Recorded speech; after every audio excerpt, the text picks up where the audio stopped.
He threw her suitcase off the train platform like it was garbage. Not gently, not with hesitation. Garrett Hale grabbed the worn leather handle with both hands and hurled it into the snow below the platform edge, and when Vivian cried out and reached for it, he stepped in front of her, close enough that she could smell the whiskey on his coat. "You think I'm taking you any further?" he said. His voice was low, controlled, the kind of quiet that's more dangerous than shouting. "Look at you. You're a mess. You're an embarrassment. And that—" he pointed at her stomach, 8 months round beneath her gray wool coat. "That is not my problem anymore." The few travelers still on this platform looked away. Every single one of them.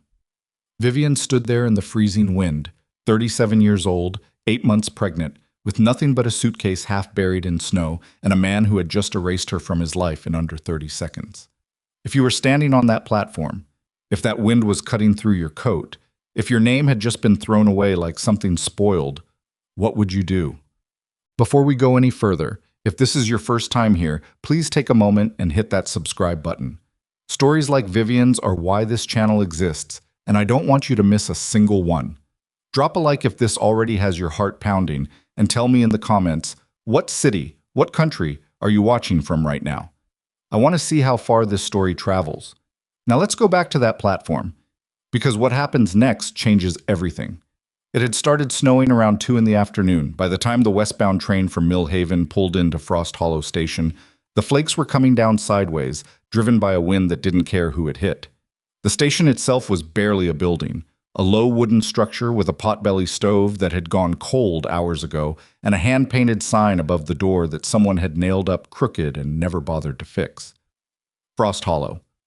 Population, not enough to matter, according to Garrett. He had said that exact thing 2 weeks earlier when he first told her they were moving.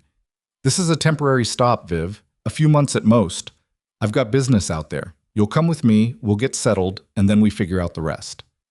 He'd made it sound like an adventure. She had believed him because she wanted to.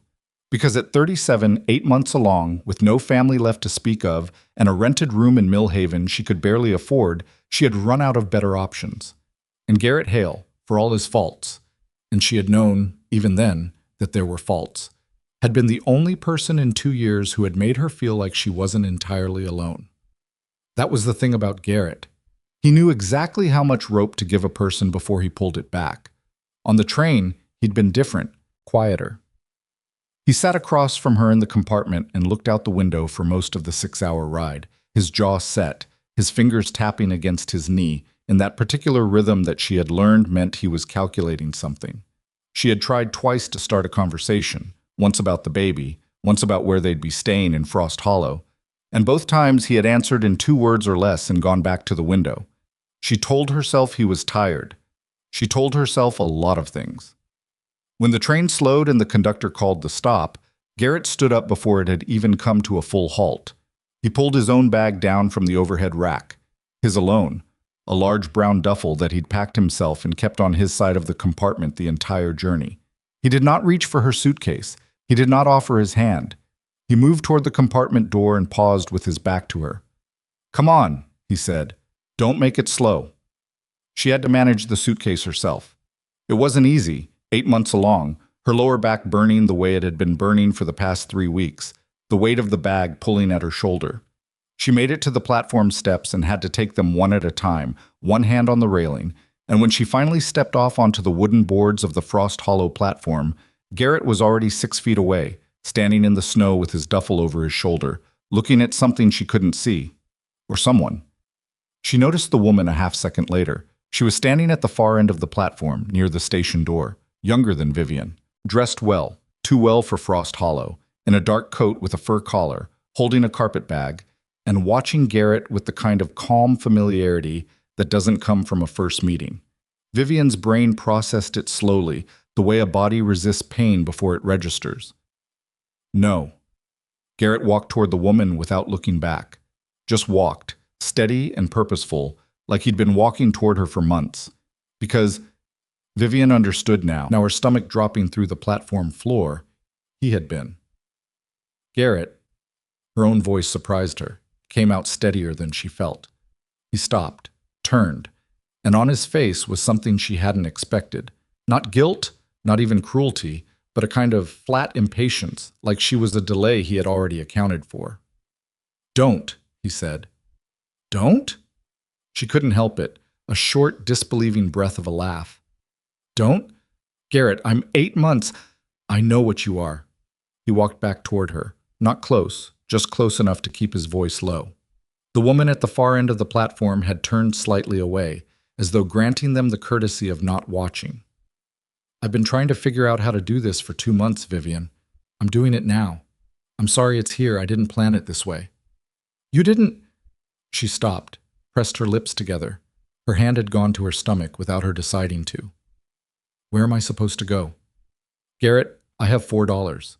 I don't know anyone in Frost Hollow. I don't know anyone within 100 miles of Frost Hollow. That's not my fault." 3 words, delivered like 3 doors slamming. "The baby is your situation," he said. "Not mine. I was clear about that." He hadn't been. He had never once been clear about that. He had said, in October, sitting at the kitchen table in her rented room while she cried, "We'll work it out, Viv. Give me time to think." He had said, in November, when she'd asked him directly, "I'm still here, aren't I?" And she had taken that, "I'm still here," as an answer, because she needed it to be one. "I need—" Her voice cracked on the word and she hated it, hated the crack, hated that he could hear it. "I need somewhere to stay tonight. That's all I'm asking. One night. Help me find somewhere to—" That was when he picked up her suitcase. For one single second, she thought he was going to carry it. Some last decent impulse, some thin filament of the man she thought she'd known. He walked to the edge of the platform and threw it into the snow. It hit the ground below with a dull, heavy thump. The latch popped on impact. She could see the corner of her blue knitting bag sticking out through the gap. The wind filled the silence. Garrett straightened, adjusted his duffel strap, and looked at her one last time. "Don't make a scene," he said. And then he walked back toward the woman in the fur collar, and they went through the station door together, and the door swung shut behind them, and Vivian was alone on the platform in a town she had never seen before, in a storm that was getting worse by the minute. Nobody helped her. There were 3 other people who had disembarked, a man in a sheepskin coat who had watched the whole thing and immediately found something very important to study on the horizon, a young couple who stepped around her like she was an obstacle on a trail. The conductor glanced at her from the train steps, and she met his eyes, and he looked down at his clipboard. She stood there for a moment, just a moment, with the wind pulling at her coat and the snow finding the gap at her collar, and she thought, with a clarity that shocked her, "I could fall apart right now. I could sit down on this platform and just fall apart." Her daughter moved inside her, not a kick, more of a slow, deliberate shift, like an elbow pressing against the inside of her ribs, like a reminder. Not yet, Vivian thought, not here. She went down the platform steps sideways, gripping the railing, and she walked around to where her suitcase had landed. The snow was almost to her knee at the edge of the platform. She reached down and pulled the suitcase upright and pressed the latch back into place and stood there for a second with both hands on the handle, breathing. Her back was screaming. She was not going to cry. She was absolutely going to cry, but not yet. Not here. Not where anyone could see. She made it back up the steps and stood under the narrow overhang of the station roof, which provided approximately 6 inches of shelter from the wind. She tried the station door. Locked. Closed early, probably, because of the storm. Through the window, she could see the cold potbelly stove and 2 empty benches and the door on the far side, which presumably led to the road, through which Garrett and the woman had already gone. She tried to think. $4? No room. No connections. The storm was thickening, could feel it, the quality of the wind changing, the flakes getting smaller and faster and more serious. In a storm like this, on a night like this, 8 months pregnant, alone. She stopped that thought before it finished itself. Think, she told herself. You've handled worse. She tried to believe that. She wasn't entirely sure it was true. She had grown up hard, which people always seemed to expect to mean she was strong, but the truth was more complicated. She had grown up scared mostly, and learned to hide the scared under stubbornness. And occasionally people mistook the stubbornness for strength. And she had let them, because it was easier than explaining the difference. Her mother had died when Vivian was 19. Her older brother had moved west 10 years ago, and they'd exchanged maybe 6 letters since. She had spent most of her 30s building a small seamstress business out of a corner of her rented room in Mill Haven, taking in alterations, making curtains, occasionally doing piecework for the dressmaker on Fifth Avenue when the woman got overwhelmed. It was enough to live on if she was careful. It was nothing like enough for two. When she found out about the pregnancy, she had sat on the edge of her bed for a very long time. She had been 36. The father, Garrett, had been a contractor she'd met through a neighbor, charming in that practiced way that she'd recognized but talked herself out of worrying about, because she was 36 and tired, and he was warm and present, and said things like, "You're different from other women." Viv with such apparent sincerity that she'd believed it, at least for a while. She hadn't planned any of this. She wasn't sure anyone ever planned for the platform at Frost Hollow Station at dusk in a February blizzard. She had been standing under that 6-inch overhang for about 20 minutes, her feet going numb in her boots, when she heard the footsteps. Not hurried footsteps, deliberate ones. Heavy boots on the wooden platform, measured and even, coming from the far end where the freight dock was. She tensed without meaning to. Her whole body went careful, the way a woman alone at night learns to go careful, reading footsteps like language. These ones stopped about 10 feet away. She turned. He was tall. That was the first thing she registered, tall and broad through the shoulders, in a heavy canvas work coat that had seen years of actual work, not the decorative kind. He had dark hair going gray at the temples, a jaw that hadn't met a razor in a few days, and eyes the color of creek water in November, not warm, but honest. He was holding a battered felt hat in one hand, his other hand in his coat pocket, and he was looking at her with an expression she couldn't immediately read. Not pity. She would have felt pity immediately and flinched from it. Not suspicion. Not the particular careful blankness of a man deciding whether a woman was trouble. Something else. Something more like assessment. The way a person looks at a situation they're still deciding how to respond to. Neither of them spoke for a moment. The wind threw a gust of snow between them. "Train already left?" he said.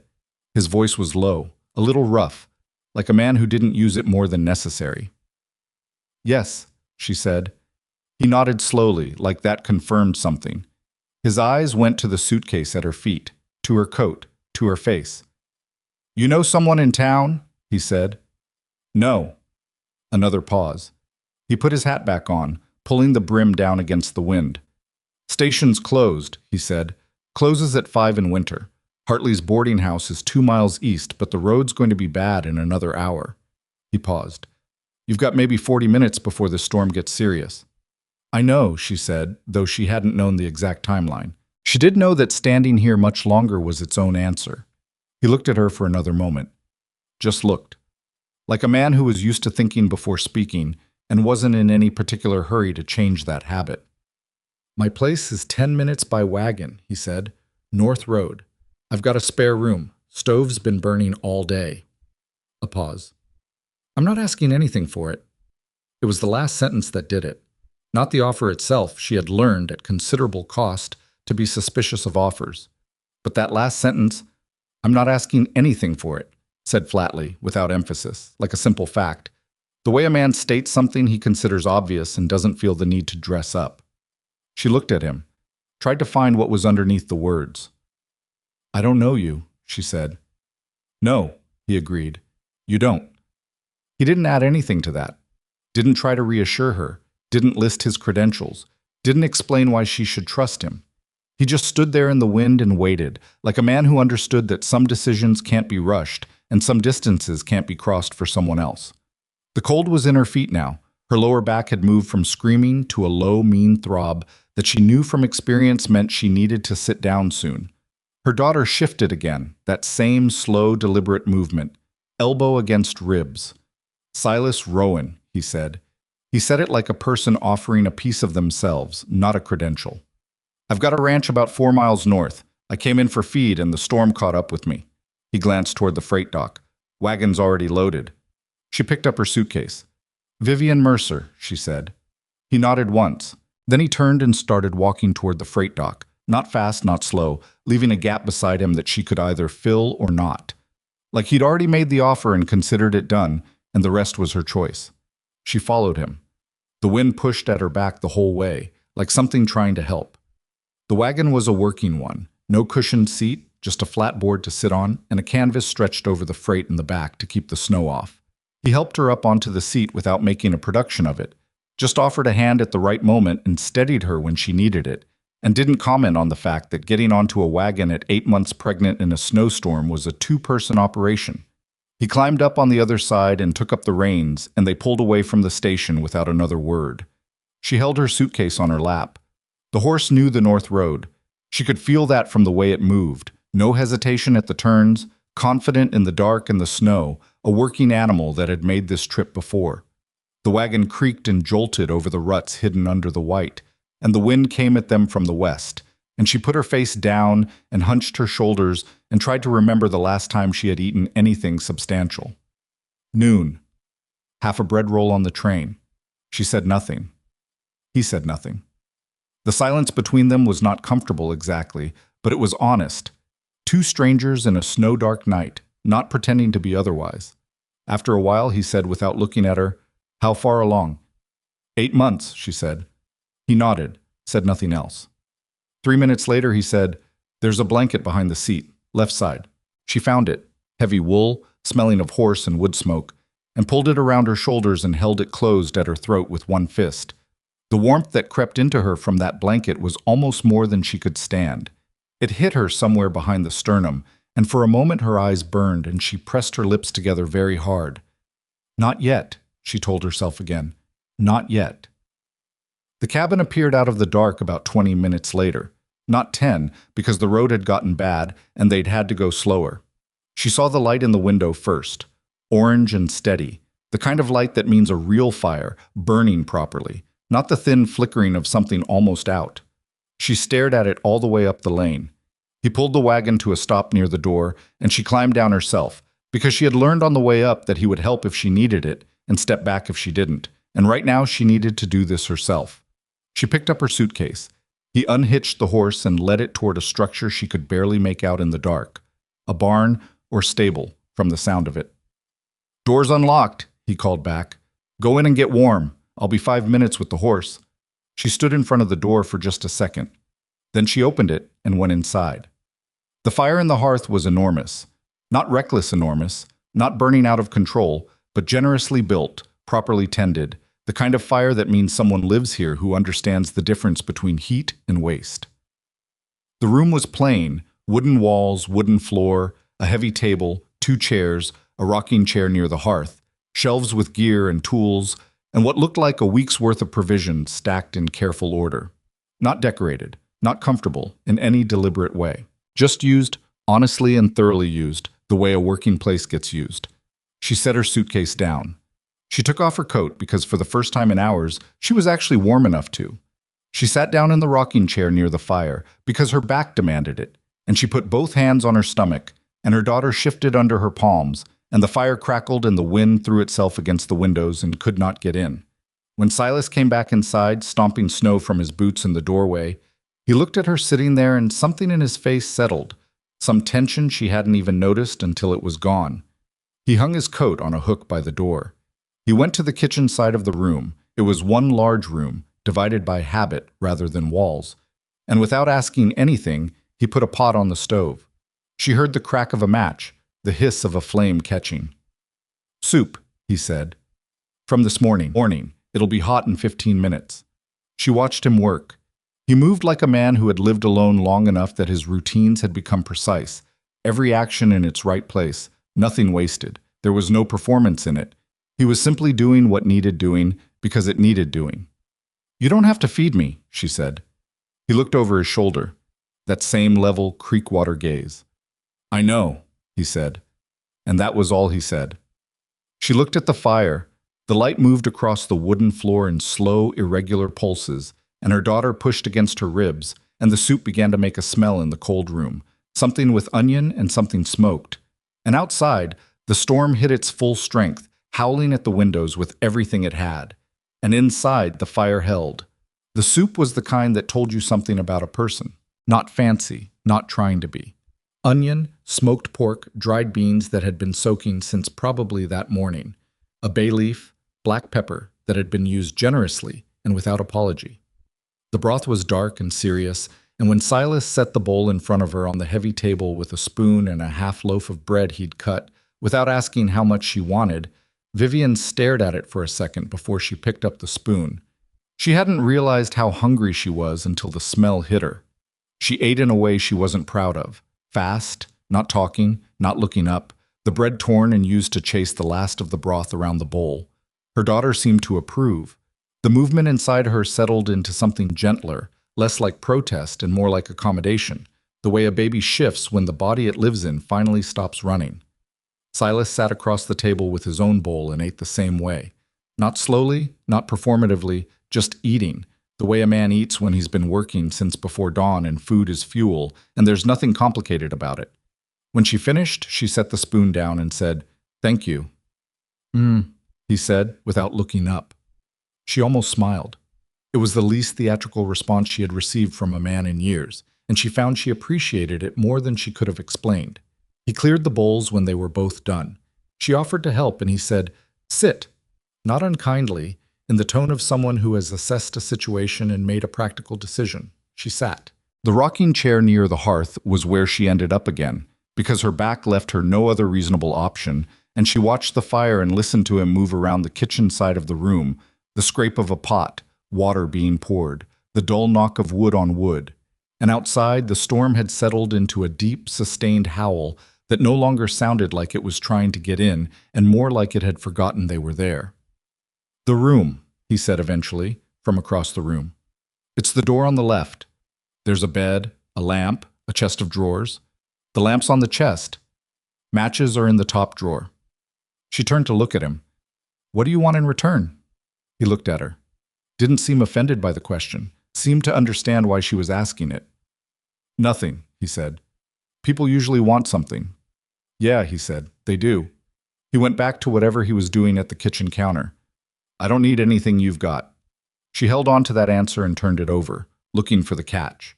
She had learned the hard way that generosity usually came with a price tag, sometimes hidden so well you didn't find it until you were already in debt.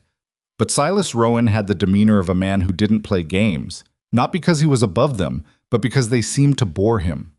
There was nothing in his voice that suggested performance. There was nothing in the way he moved through his own home that suggested a man putting on a show. She had known Garrett for 8 months before she trusted him. She had been wrong about Garrett. She told herself she wasn't trusting Silas. She was just too exhausted and too cold and too pregnant to have any other option. She went to the room on the left. It was as he'd described, plain, functional, honest. A bed frame made from timber, a mattress that had probably seen better days but was thick enough, 2 wool blankets folded at the foot, a chest of drawers in the corner, a lamp on top, and matches in the top drawer exactly where he'd said they'd be. There was a small window on the north wall, and through it she could see nothing but dark and snow. She sat on the edge of the bed and unlaced her boots with shaking hands. The shaking wasn't cold. The cold had left her when the soup went down.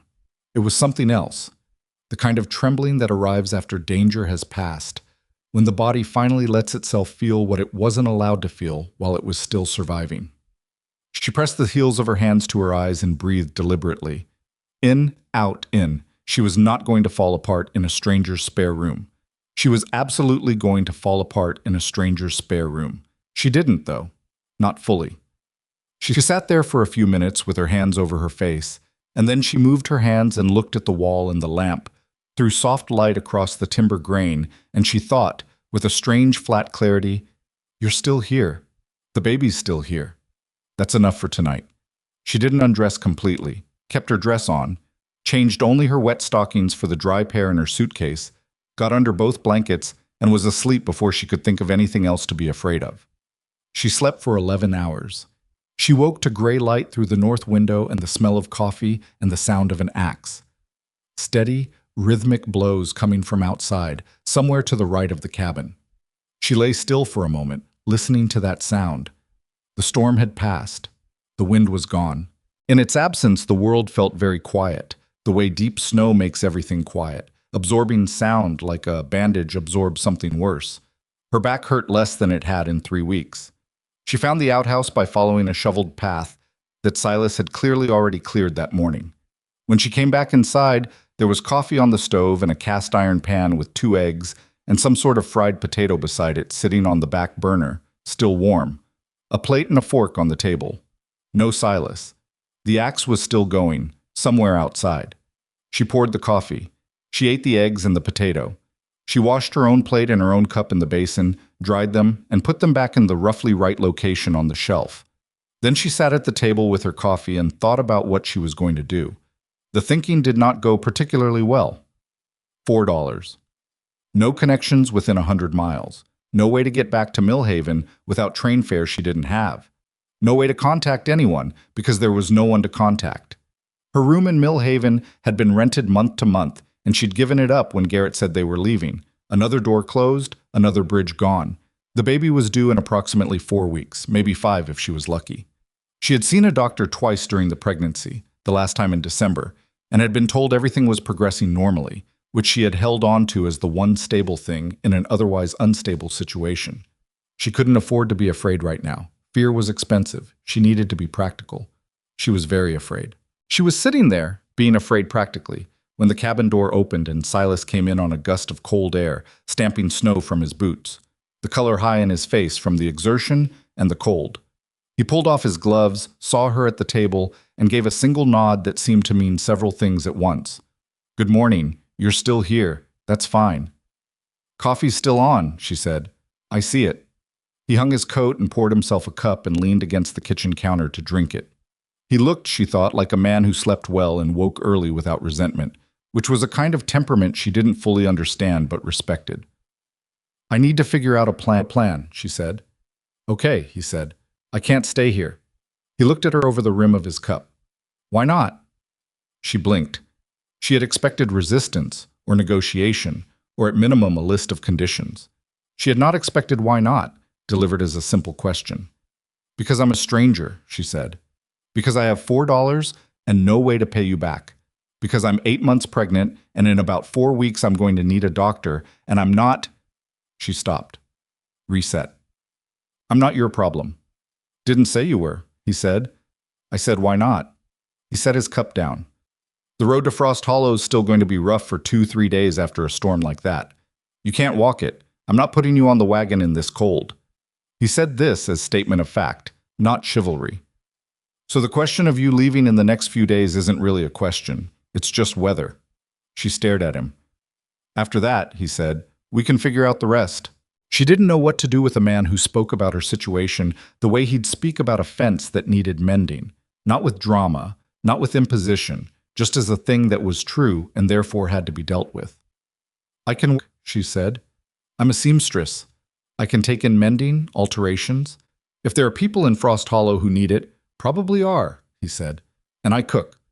I'm not going to sit here and just—" "Vivian." He said her name for the first time, and it landed strangely, her own name from a stranger's mouth in a strange room. She stopped talking. "Drink your coffee," he said. "You had a rough night. The rest can wait." She drank her coffee. The days passed in a way she hadn't expected. Not smoothly, because nothing about the situation was smooth, but with a kind of functional rhythm that slowly, reluctantly, began to feel sustainable. She was stiff and uncomfortable, and her back was a constant negotiation. She couldn't stand for long. She couldn't lift anything substantial. She was in a stranger's house with no money and no plan, and a baby coming in less than a month, and every morning when she woke up, those facts were the first things that arrived, before coffee, before light, sitting on her chest like stones. But she was not idle. Idleness would have undone her faster than anything. She found thread and a needle in her suitcase. She was never without them. And the first thing she did, on the second day, was look at the curtains in the main room. They had been cut too short on one side and hung uneven, and the hem had started coming out at the left corner. She didn't ask. She took them down and fixed them and rehung them, and when Silas came back in from the barn that afternoon, he looked at the windows and looked at her and said nothing for a moment. "They were bothering you?" he said. "They were wrong," she said. Something at the corner of his mouth shifted. Not quite a smile. More like the precursor to one that got reconsidered. She mended the tear in his working coat that he'd clearly been ignoring for weeks. A long rip along the left sleeve seam where it had caught on something, the edges already fraying. She did it while he was outside and left it folded on the table. He came in, looked at it, looked at her, and said, "You didn't have to do that." "I know," she said. He picked it up and put it on and went back outside. but she noticed he ran his thumb along the repaired seam before he did. She cooked when she could, not elaborately because the pantry had what it had, and she didn't know his preferences and she wasn't about to ask for a detailed accounting of his tastes like she was setting up a household. She made what she knew from what was available. Cornbread from the sack of meal on the bottom shelf, a pot of beans with the salt pork she found wrapped in cloth in the cold box, a simple broth with the dried herbs she discovered hanging from a nail above the stove. She ate what she made. He ate what she made. He said thank you each time, without elaboration, and she said you're welcome each time without elaboration, and it became the exchange that anchored their days. He fixed things. She noticed this. It wasn't something he announced. It simply happened, the way weather happens. One morning, she woke to find a small wooden step stool beside the bed, low and solid, because she had been having visible difficulty getting up from the low mattress, and he had apparently gone to the workshop in the barn and made one. Just made one. Left it there without comment. She stood on it the first time and felt something crack open in her chest that she immediately shut back down, because she could not afford to be grateful in that particular way. The way that makes a person soft. The way that makes them start needing things they can't keep. She didn't say anything about the stool. He didn't mention it. They had, without discussing it, developed a language made almost entirely of action and restraint, and she was beginning to understand that this was simply how he communicated.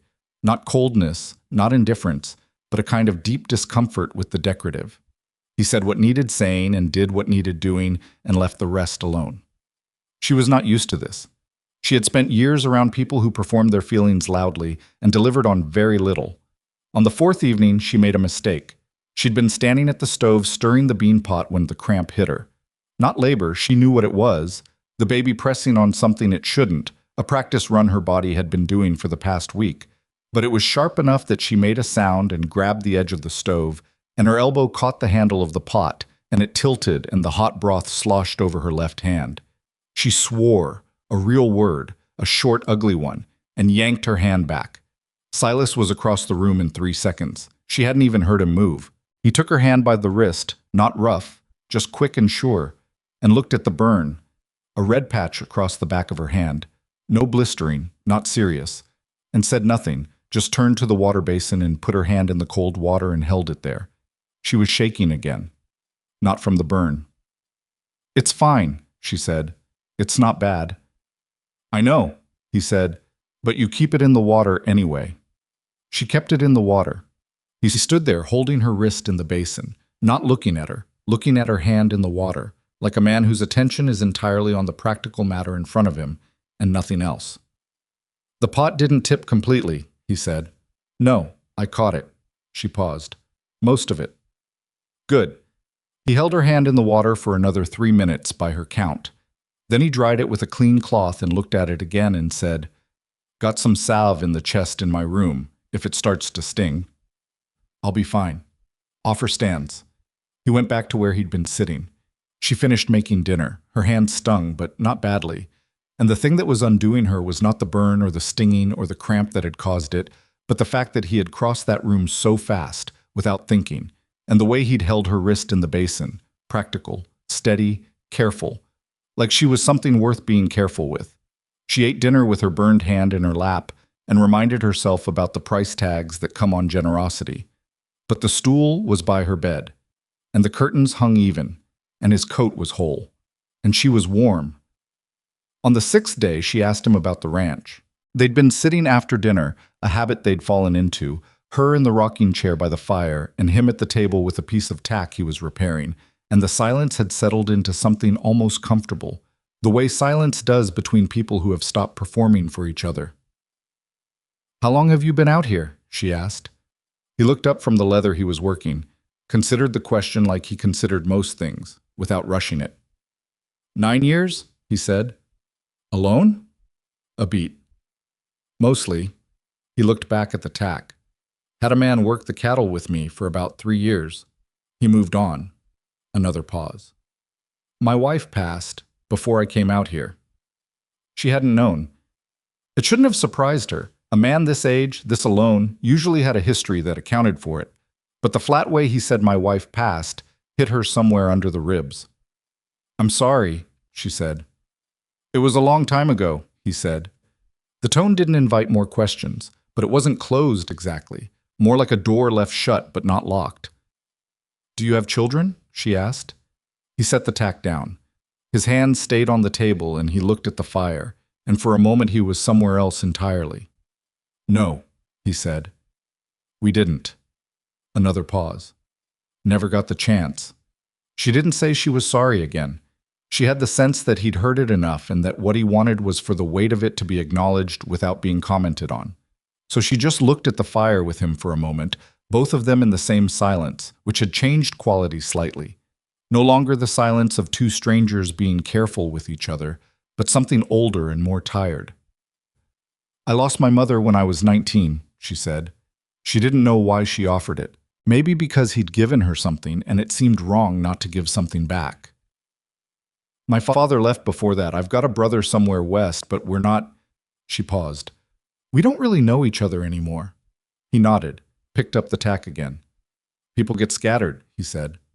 Yes, she said. They do. The fire cracked and settled, and she rocked slowly, and he worked the leather, and neither of them said anything else for a while. But the silence was different now, heavier in a way that was not unpleasant. The weight of two people who have each been alone long enough to stop pretending they prefer it. On the 8th day, the rumors started. She didn't know this immediately. She found out through a woman named Cora Bliss, who showed up at the cabin door on a morning when the road had cleared enough for travel, carrying a basket with a jar of preserved plums and the barely contained expression of someone delivering charity and intelligence in equal measure. Cora was perhaps 60, with a sharp face and quick eyes, and the manner of a woman who had been the town's primary source of information for so long that she'd stopped thinking of it as gossip and started thinking of it as public service. I heard Silas had taken someone in, Cora said, at the door, her eyes going directly to Vivian's stomach. After the storm. Vivian stepped back and let her in, because standing in the cold for this conversation seemed worse than having it inside. He did, Vivian said. Cora set her basket on the table and looked around the cabin with the efficiency of someone doing a rapid inventory. You're not from here, she said. No, Millhaven. Cora pulled off her gloves one finger at a time. And the father? Vivian looked at her evenly. Not in the picture. I see. Cora's tone was not unkind exactly, but it had the quality of a woman sorting information into categories. And Vivian had the clear sense she was being filed under complicated without any further nuance. How long are you planning to stay? Cora said. I haven't decided, Vivian said, which was the honest answer and the only answer she had. Cora nodded slowly, looking at her with those quick eyes. Then she said, with the bluntness of a woman who considers directness a virtue, People talk in Frost Hollow. You should know that. People talk everywhere, Vivian said. They talk more when they're bored and the winter's long. Cora's gaze went around the cabin again. Silas Rowan is a private man. He doesn't make a habit of this kind of thing, taking in strangers. Her tone had shifted, not hostile but pointed, testing something. People are going to have opinions. They're welcome to them, Vivian said. Cora looked at her for a long moment. Then something in her face adjusted, a small recalibration, and she said, in a somewhat different tone, The preserved plums are good for your iron, better than the commercial tonic. She picked up her gloves. I'm 2 miles south if you need anything. After she left, Vivian stood at the window and watched her wagon go back down the road and thought about what people talk actually meant and what kind of talk would eventually reach Silas and what it would do to the fragile, unnamed arrangement they'd built in the past 8 days. He came back from the far pasture at midday. She told him about the visit while she put the preserved plums on the shelf. He listened. He didn't react, not visibly. Cora Bliss, he said, like confirming a fact. She brought plums. She wants to know things, he said. It's what she does. It's not malicious. I know, Vivian said, but she said people talk. They do, he said. He sat down at the table and poured himself coffee from the pot on the stove. You worried about that? She thought about it honestly. I'm worried it'll make things harder for you, she said. I'm already… She searched for the word. Complicated. I don't want to bring more of that into your life than I already have. He looked at her steadily. Vivian, he said, I've been the subject of Frost Hollow's opinions for 9 years. I've managed. She held on to that. But she felt it, the shift in the air around the cabin, the sense of a wider world beginning to turn its attention toward them, as though the small, careful world they'd built in 8 days was about to be tested by something coming from the outside, and she did not yet know its shape or its name. She didn't know that the name was Garrett Hale. She didn't know that he had been in Frost Hollow for 3 days already, staying at Hartley's boarding house on the East Road, asking questions about a woman in a gray coat with a worn suitcase. She didn't know that the woman in the fur collar had a sister in Frost Hollow who had told Garrett exactly where the North Road led. She didn't know any of that yet. She stood at the window that evening while Silas lit the lamp, and she watched the dark settle over the snow-covered fields, and she felt the cabin around her like something solid, like walls that could actually hold. And her daughter moved inside her, low and insistent, and Vivian put her hand on her own stomach and stood there, and let herself, just for a moment, believe that solid things could last. She had been wrong before, but she let herself believe it anyway, because the alternative, not believing in anything, was a kind of cold she couldn't afford. The lamp caught. The light filled the room. Outside, the dark was complete and still. Somewhere on the East Road, a man with a brown duffel and a very long memory was deciding what to do next, and the decision he was forming had her name in it, and she didn't know, and the fire burned, and she was warm. He came on a Tuesday. Vivian knew something was wrong before she saw him. She had been at the table working on a pair of trousers that belonged to a farmer named Del Hutchins. Cora Bliss had, despite everything, sent 2 paying customers her way in the past week, which Vivian suspected was the woman's way of balancing whatever account she kept in her head between curiosity and conscience. She had her needle threaded and her thimble on, and she was halfway through a side seam when the horse outside made a sound it didn't usually make. Not alarmed, exactly. Alert. The particular attention of an animal that has noticed another animal approaching from a direction it doesn't expect. She set the trousers down. She went to the window.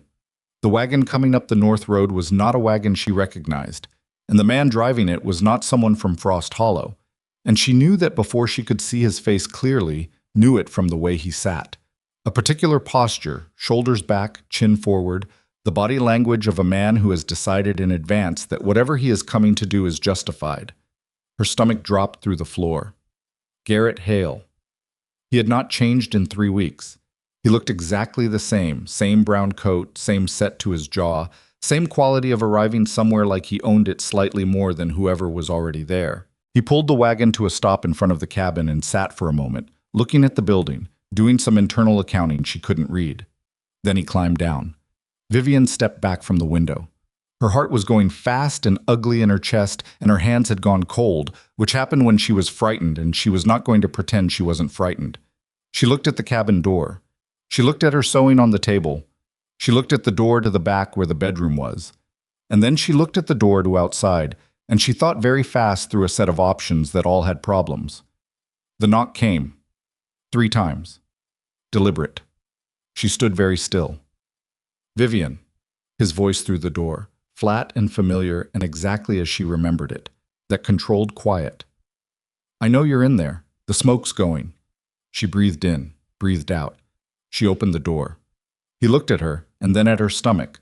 9 months now, the baby dropped low in the past 4 days, which the midwife in her memory said meant soon, and something passed over his face that she couldn't name. Not guilt, not softness. Something more like a man recalculating a number he thought he had already settled. You look, he started. What do you want, Garrett? Not a question. She was proud of that. She made it flat, the way he made things flat, and she watched him notice. To talk, he said. We talked on this platform. That wasn't... He stopped, pressed his lips together. Can I come in? No, she said. His jaw tightened, just slightly.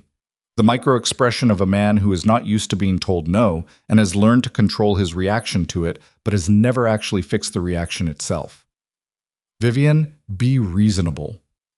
I am being reasonable, she said. Reasonable is standing in a doorway instead of letting you into someone else's house. Reasonable is asking you what you want and expecting an answer.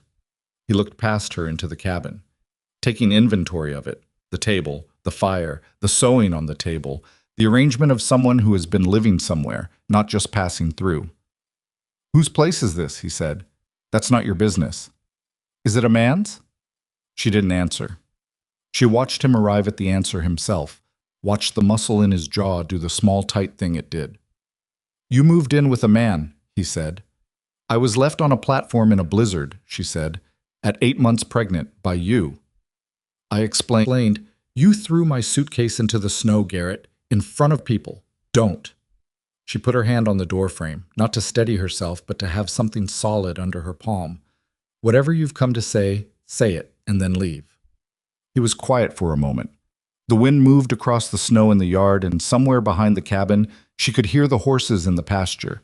Silas's horses, his land, the sound of a life that had nothing to do with Garrett Hale and everything to do with the fact that a stranger had offered her a blanket on a wagon on the worst night of her life. I made a mistake, Garrett said. She had not expected that. Not from him. Her grip on the doorframe tightened. Clara and I... He stopped again. Something shifted in his face, the faintest erosion of the controlled surface. It's not what I thought it would be. He seemed to decide against finishing that sentence and chose a different direction. I've been thinking about the baby. The baby, Vivian said, is not available for you to think about. She's mine. You said she was my situation. The words came out with a precision she had been sharpening for 3 weeks. Those were your exact words. That is your situation, not mine. You said it on a train platform in front of strangers. So I handled my situation. I'm handling it right now. And you standing on this porch does not change any of that. His face did something complicated. She had seen that particular complication before. Garrett encountering a version of a conversation that was not going the direction he'd scripted it in his head. He was, she had always known, a man who prepared for discussions like chess games, thinking 3 moves ahead, and when the board shifted, he needed a moment to recalculate. I have rights, he said, finally. Quieter now, but with an edge under it. You gave those up, she said. The law doesn't work that way. Maybe not, she said, but I do. She looked at him, really looked at him, the same way you look at a place you used to live after you've moved out, trying to understand why you ever thought it was home. Go back to Frost Hollow, Garrett. Go back to Clara, or don't. But go. She started to close the door. His hand came up and hit the door flat, holding it open. Not violent, calculated. The exact amount of force that stops a door without technically being an assault. She felt the impact through the frame and looked at his hand on the door and then up at his face. And what she saw there was the part of Garrett Hale he was usually smart enough to keep covered. A cold, very focused anger. I'm not done talking, he said. Garrett. The voice came from behind her. She turned. Silas was standing in the doorway from the barn. She hadn't heard him come around the side of the cabin. In his work coat and boots, carrying nothing, his hands open at his sides. I was looking at Garrett with the same creekwater gaze he turned on everything, level, unhurried, giving away nothing about what was underneath. Garrett's hand came off the door. Silas walked across the yard at the same deliberate pace he walked everywhere. He didn't run. He didn't hurry. He came to stand beside Vivian, not in front of her, beside her, slightly forward, and he looked at Garrett and said nothing for a moment, just looked, the way a man looks at something he is still making a final decision about. You're on my land, Silas said. Not aggressive, informational. Garrett's chin went up. I'm here to speak with Vivian. She told you what she had to say. Silas's voice hadn't changed volume or tone. He could have been discussing fence posts. I heard it from the barn. This is between me and her. Not while she's standing in my doorway, Silas said. That makes it 3-way. Garrett looked at Silas with the evaluating look of a man sizing up an obstacle and deciding how hard it would actually be. Silas looked back without any visible investment in that evaluation one way or the other. He had, Vivian thought, the very particular stillness of a man who is not scared and is not performing not being scared, who simply is not scared, as a baseline condition, because he has lived alone in the mountains long enough that the things he is actually afraid of do not include other men's posturing. I've got as much right to be here as she does, Garrett said. You've got no right to be here, Silas said, the same tone. She's here because I asked her to be. You're here because you drove up a road without an invitation. He paused. I'm not going to tell you twice to take your wagon back to town. I'll go to a judge, Garrett said. He looked at Vivian now, past Silas, directing the threat to where he thought it would land hardest. That baby is mine by blood, and I'll establish that legally if I have to. You think a judge in this county is going to look at this? A gesture that somehow managed to encompass the cabin, Silas, and Vivian's entire situation in one contemptuous sweep. And decide this is a fit place for my child? The fear that moved through Vivian's body at those words was deep and animal. She felt it in her feet first, then her hands, then behind her sternum. She took a breath. She stepped forward, around the edge of the doorframe so she was outside, standing in the cold air beside Silas, facing Garrett directly instead of from behind the shelter of the doorway. She had not planned to do this. Some part of her decided it before the rest of her caught up. "You want to go to a judge," she said. "Go ahead." Her voice was doing the flat thing again, the thing she hadn't known she could do until he taught her, by being the kind of man you needed to be flat with. Tell a judge you drove a pregnant woman to a train station, threw her luggage off the platform, told her the child was her situation and not yours, and then left with another woman. Tell him that. Write it down first so you can keep track of the details. Something shifted in Garrett's face. And then tell him, she continued, that 3 weeks later, after the baby you discarded was surviving just fine without you, you drove out to a stranger's property to assert your rights. Tell him all of it, Garrett. Every word. She held his gaze. Because I remember every word. I'll remember them in a courtroom the same way I remember them right now. Garrett said nothing. The silence stretched. The wind moved between them, lifting a thin skin of snow from the ground and carrying it sideways. I'm not trying to fight you, he said, finally. The controlled tone had changed. It was still controlled, but differently. The control of a man who has recognized that a confrontation is going worse than he planned and is reassessing. I'm saying there's another way to handle this. I could provide for the child financially. I could— No, Vivian said. Vivian, no. She said it the same way the second time. No louder, no softer. I don't want your money, Garrett. I don't want your provisions or your rights or your second thoughts. You made a decision on that platform. I made mine in that snow. We're done making decisions together. He looked at her for a long time. She didn't look away. Then he looked at Silas. Whatever he was looking for there, he didn't find it, or he found it and didn't like what it meant. Silas simply stood, hands open, expression unchanged, giving Garrett nothing to grip onto. Garrett picked up his reins. He didn't leave angry. She could see him decide not to, could see the calculation of it. He left the way he'd arrived, deliberately, with his chin forward and his shoulders back, performing dignity on the way out. The same way he'd performed confidence on the way in. The wagon turned in the yard and went back down the north road and got smaller and smaller against the white. Vivian stood in the yard until it was gone. Then she sat down on the porch step because her legs had decided without her permission that they were done with the situation for the moment. She put her elbows on her knees and her face in her hands and breathed.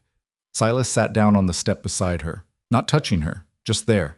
After a moment, she said, into her hands, "He might actually do it. Go to a judge." "He might," Silas said.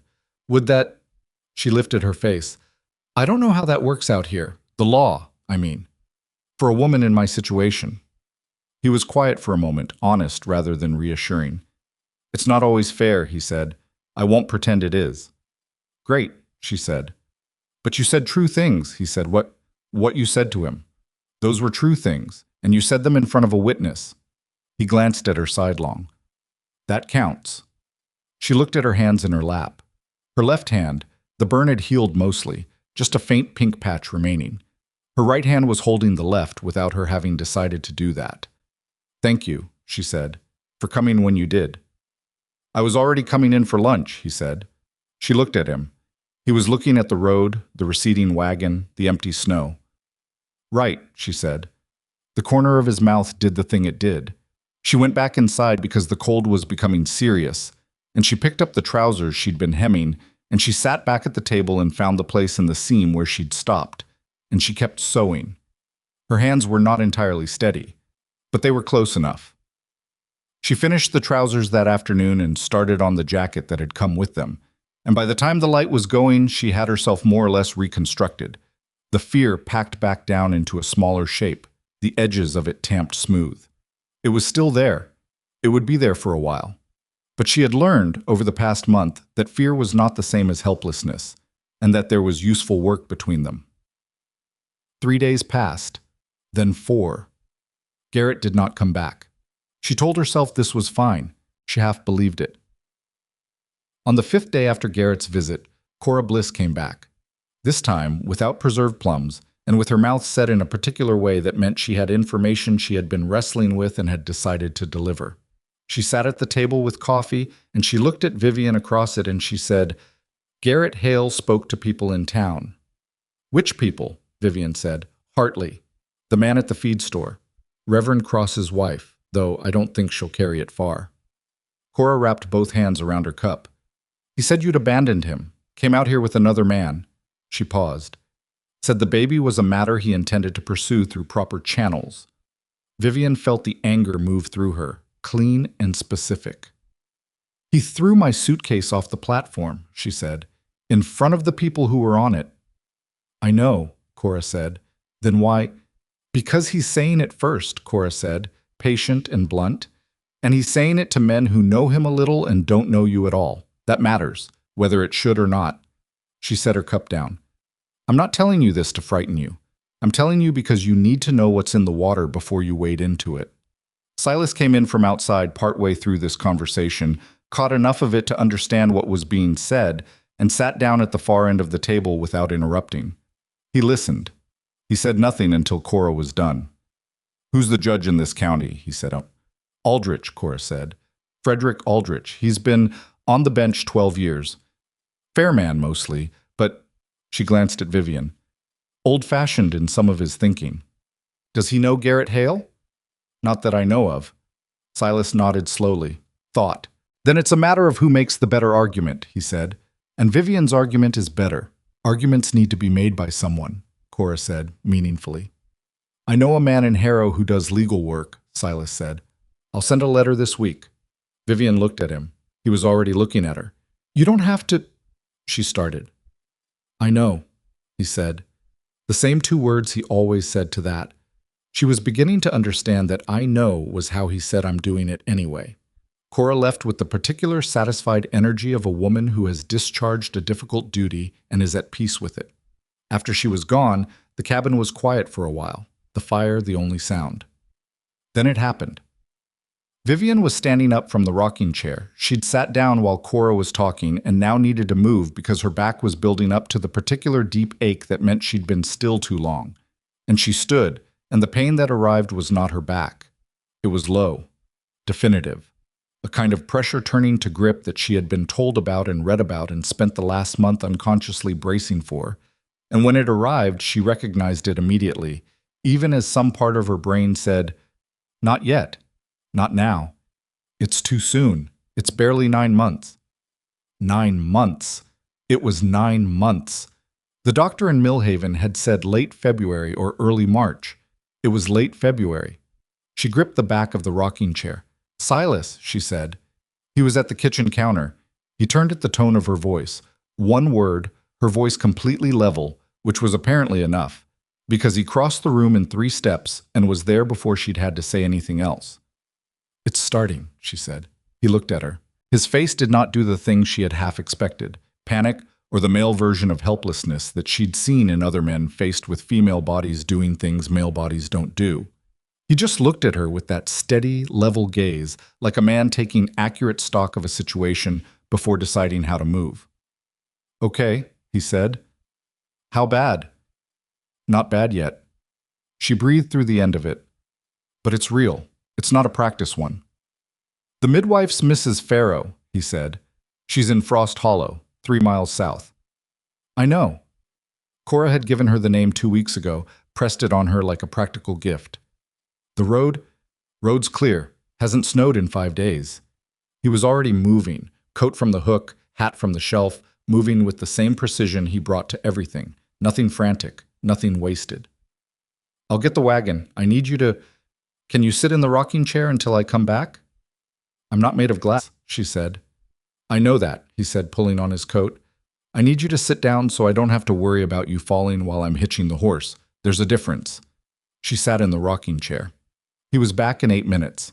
She knew because she counted. which gave her something to do while her body began its long, serious work of transformation.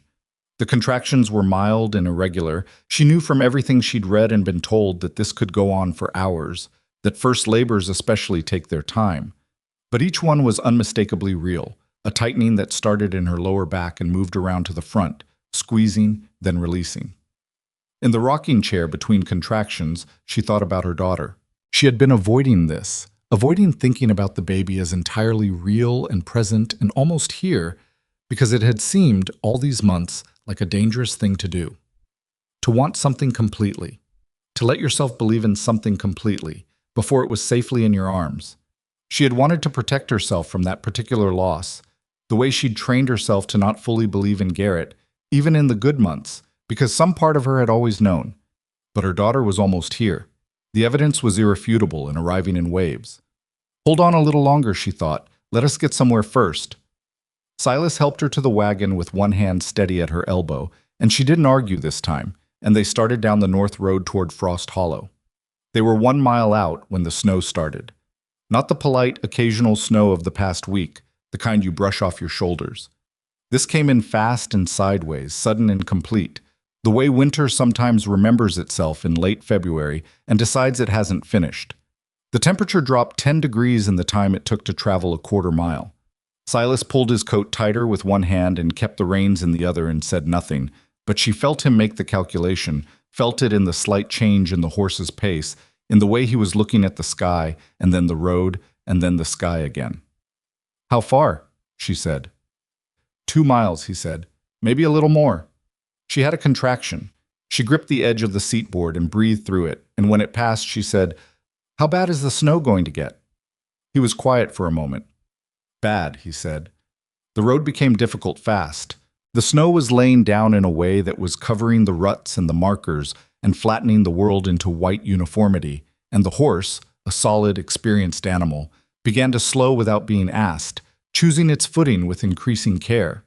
Vivian watched the trees on either side of the road disappear into white and gray, and felt the cold finding the gaps in her coat and thought, with a clarity that was almost funny, Of course it's doing this now."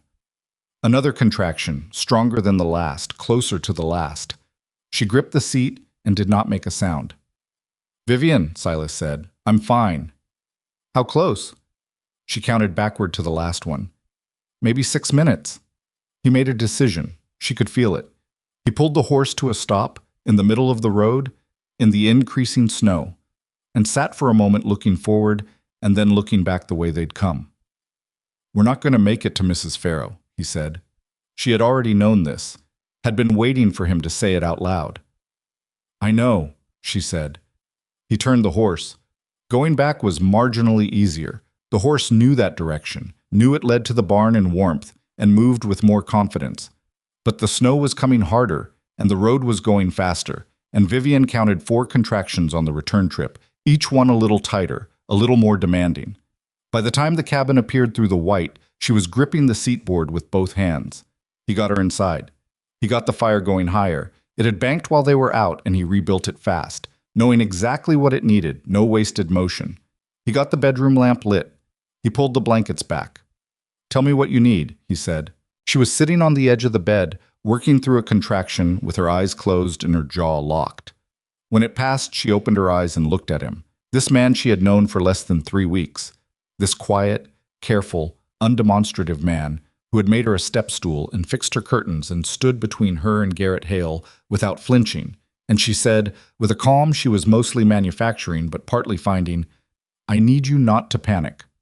"I'm not panicking," he said. "I know," she said. "I need you to keep not panicking, that's all." Another contraction starting, she breathed. "And boil water." "I know everyone always says boil water and no one ever explains why, but I think it's for the towels." "I'll boil water," he said. She grabbed his wrist as he turned to go. "Silas!" She held his wrist and looked at him and dropped the manufactured part of the calm and just said the true thing. "I'm scared." He looked at her. His free hand came up and covered hers on his wrist, briefly, firmly. A pressure that said, "I hear you more clearly than most men manage with sentences." "I know," he said. "Me too." He paused. But she's coming either way. So we're going to do this. She let go of his wrist. We're going to do this, she said. He went to put the water on. Outside, the storm hit the cabin with everything it had. Wind and snow and the particular ferocity of a winter that hasn't said its final word. Inside, the fire built back toward its full strength, and the lamp burned steady, and Vivian lay back against the pillows with her hands on her stomach and felt her daughter preparing, in the ancient and entirely indifferent way of the newly arriving, to come into the world on her own terms, on her own schedule, regardless of the storm or the circumstances or the plans anyone had made otherwise. The water boiled. Silas brought it in a basin with the cleanest towels he owned, folded in a stack on the chair beside the bed, and he set everything down without ceremony and looked at Vivian and waited. She was between contractions. The brief windows between them had been getting shorter. She was timing them in her head, not because there was anything useful to do with the information, but because having something to count gave her a ledge to stand on. "Have you ever done this before?" she asked. "No," he said. "Have you ever seen it done?" He was quiet for a beat. "With cattle," he said, "and once with a mare that had trouble." She looked at him. "I know it's not the same thing," he said. "No," she said, "but it tells me you don't faint at the critical moment."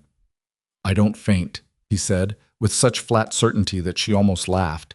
And then the next contraction arrived, and the laugh became a sharp exhale through her teeth, and she gripped the iron headboard and rode it out, counting in her head to somewhere around 40 before it released her.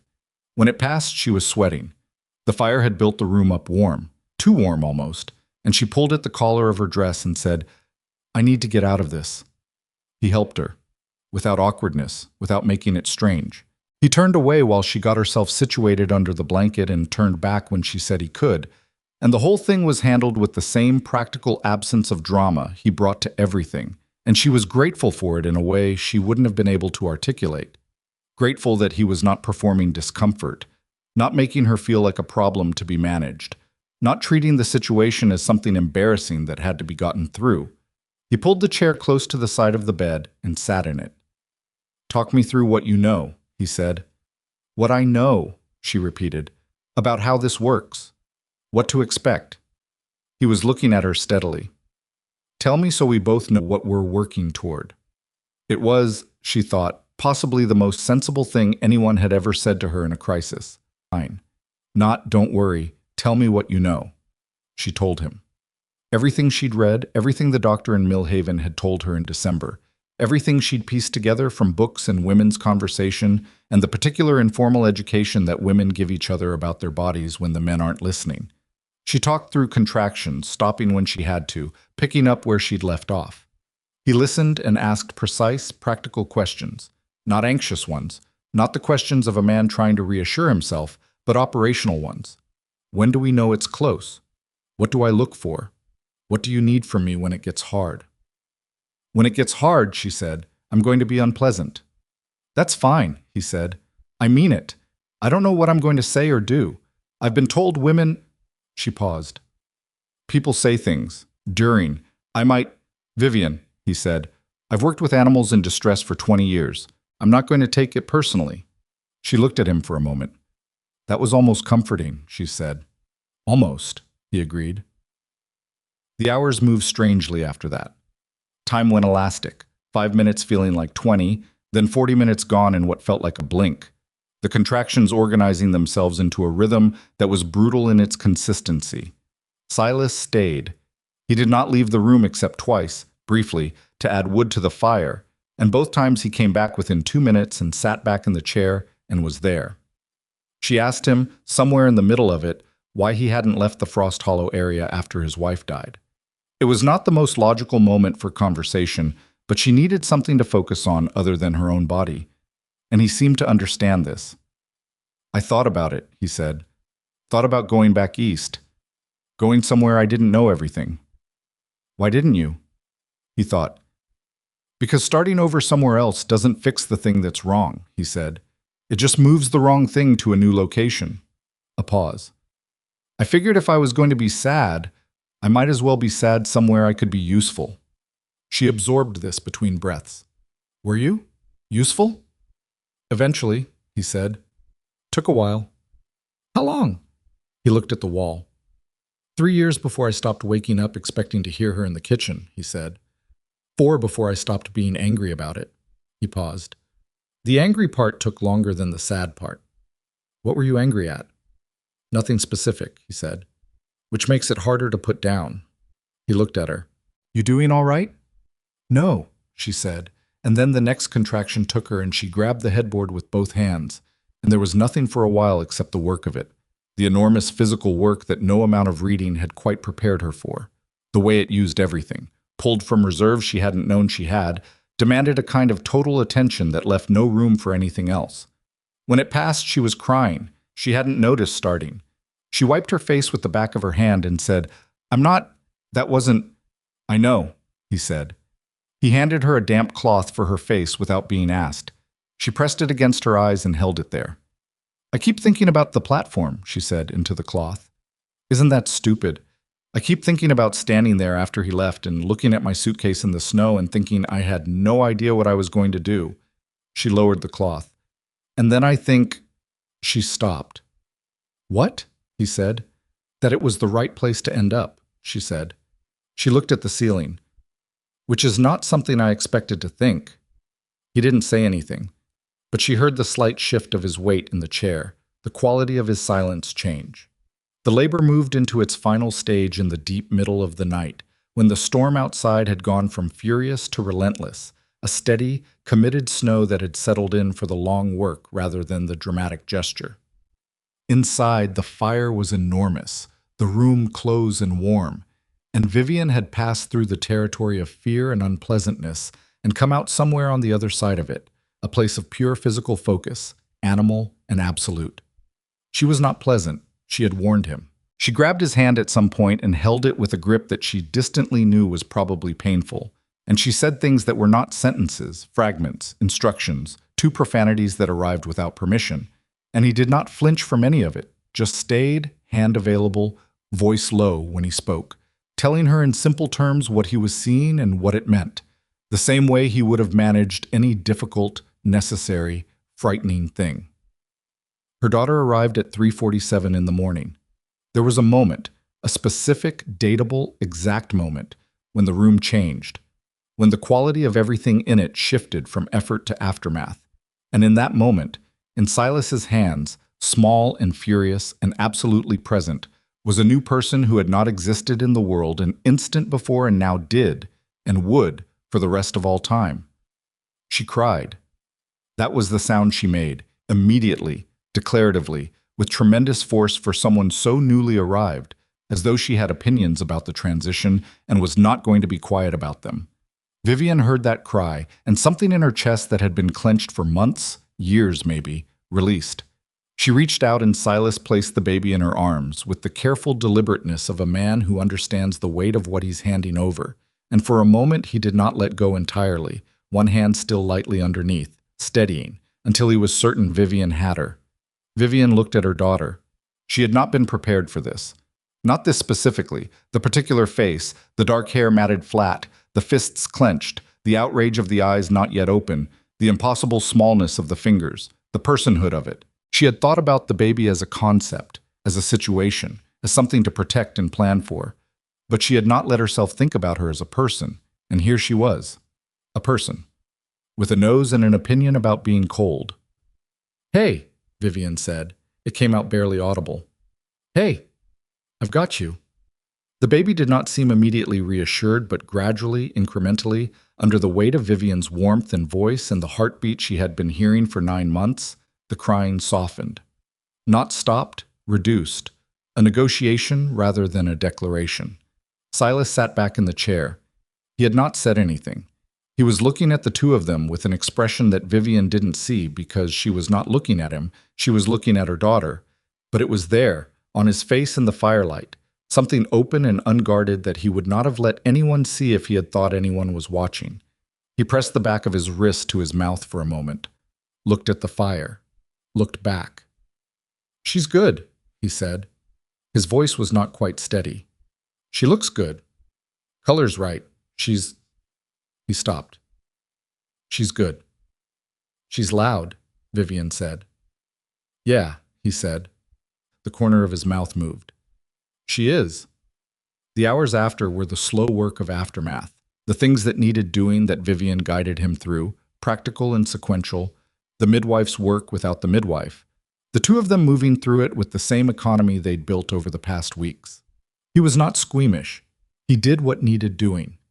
And when it was done, and the room was clean, and the fire was banked, and the baby was wrapped in the softest thing Silas could find, a flannel shirt of his own, clean, warm, Vivian lay back against the pillows and closed her eyes. She did not sleep. Not quite. She floated in the space just above it, her daughter breathing against her chest, the storm outside reduced to a murmur, the fire a steady presence. She heard Silas get up, move around the room, set something down on the table. She heard him add wood to the fire and sit back in the chair, and she had the sense of being watched. Not the uncomfortable kind, not the kind she'd spent years learning to be wary of, but the kind you feel from someone who is simply present and not trying to be anything other than that. Silas, she said, without opening her eyes. He said. What was her name? Your wife? A pause. Eleanor, he said. That's a good name, she said. She was a good person, he said. She thought about that.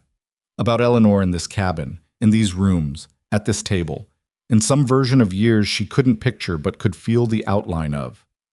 I'm going to call her May, Vivian said. The baby. She looked down at the small face against her chest. May Mercer. He was quiet for a moment. Good name, he said. She slept. She woke to daylight, pale winter light through the north window, the storm gone, the sky the washed-out blue of a morning that has exhausted itself. May was still against her chest, breathing in the rhythm of deep sleep, the outrage of her arrival temporarily suspended. The fire had been rebuilt.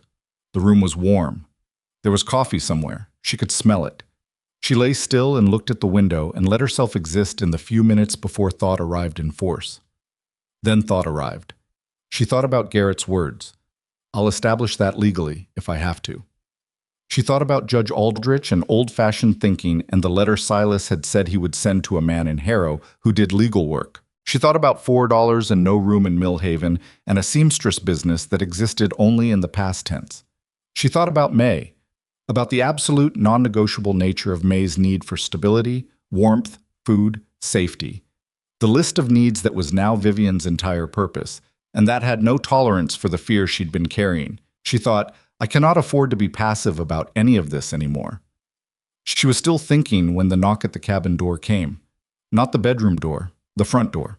She heard Silas cross the room, heard the door open, heard a voice that wasn't Cora Bliss's, lower, male, and then Silas's voice, and then the door closing, and his footsteps to the bedroom door. He knocked. You awake? Yes, she said. He opened the door and stood in the frame. His face was doing the neutral thing, but there was something underneath it she had learned to read in 3 weeks, a tightening around his eyes that meant he was concerned about something and was deciding how to present it. Who was that? She said. He came in and sat on the edge of the chair. May made a small sound and resettled and was quiet again. Boy from town, he said. Hartley's kid. He brought a message. She waited. Garrett's still in Frost Hollow, he said. He hasn't left. He's been... A pause. He's been talking to people. More people. The feed store owner's wife went to see Hartley yesterday, apparently, and Garrett was there, and he told them... He looked at his hands. He told them you came out here because you had no other options, and that you'd inserted yourself into my household without invitation. The anger was clean and immediate. Without invitation, she repeated. I know, he said. You came to the platform and... I know, Vivian. His voice was quiet. I know what happened. The question is what he's saying to people who weren't there. She looked at May. Her daughter's fist was curled against her own cheek, the fingers splayed in sleep, each one impossibly detailed. He's building a case, Vivian said. Not a question. Maybe, Silas said. Or he's building a story. Sometimes people do that when they lose an argument. They go find an audience that wasn't there for it. What do we do? He was quiet for a moment. Then, I sent that letter to Harrow 3 days ago. The man's name is Price. He's a fair lawyer and he doesn't like people who play games with the truth. He looked at her. But it'll take time. Letters take time. Responses take time. And in the meantime? In the meantime, he said, you had a baby last night. In the meantime, you rest. She started to object. He held up one hand, not commanding, just patient. One day, he said, give yourself one day where you don't fight anything. She needs you rested. She looked at May. He was right. She hated that he was right, and she knew he was right, and she did not have the energy to argue with something true. One day, she said. One day, he confirmed. He stood. There's coffee. I'll bring it in. He brought the coffee. He brought bread and the last of a jar of Cora's preserved plums, which tasted better than anything she could fully explain. And he sat in the chair while she ate and drank, and May slept, and the winter light moved across the floor of the room in its slow way. Vivian ate every bit of the bread and most of the plums. I was thinking, she said, about what Cora said, about people knowing your name here, your reputation. He looked at her. If you... She stopped, started differently. If you stood up for me, publicly. If people knew that you... She was trying to find the precise shape of what she meant. That you'd brought me here. That it wasn't something I engineered. That you made the choice. I did make the choice, he said. I know. But people who weren't on that platform don't know the sequence of events. They have Garrett's version. She held her cup with both hands. Your word carries weight here. 9 years. A working ranch. People know you. He was quiet. Thinking, the way he always thought, without performance, without filling the silence to appear engaged. You're right, he said finally. I'm not asking you to lie about anything, she said quickly. I'm saying the truth. If you tell it to the right people, in the right order. Vivian, he stopped her. You're right. I should have done it already. I didn't... He paused. I don't talk to people much. It didn't occur to me that not talking was being read as confirmation. She looked at him. He looked back. Cora, she said. Cora, he agreed. If you told Cora what actually happened, what you saw on that platform, what you did, why, she'd have it to every household in Frost Hollow in 48 hours. His mouth did the almost smile thing. Probably 36, he said. That afternoon, while Vivian rested and May slept in the careful nest of blankets they'd arranged on the bed, Silas rode to Cora Bliss's place. She did not know exactly what he said. She knew Cora because she had spent 3 weeks watching Cora work, understanding how her mind organized information, by moral weight, by human interest, by the particular significance she attached to actions over words. Whatever Silas said, he said it straight, because that was how he said everything. No embellishment. Just the sequence. What he had seen at the station, what he had done, what Garrett had done when he came to the ranch, and what Vivian had said to him in the yard.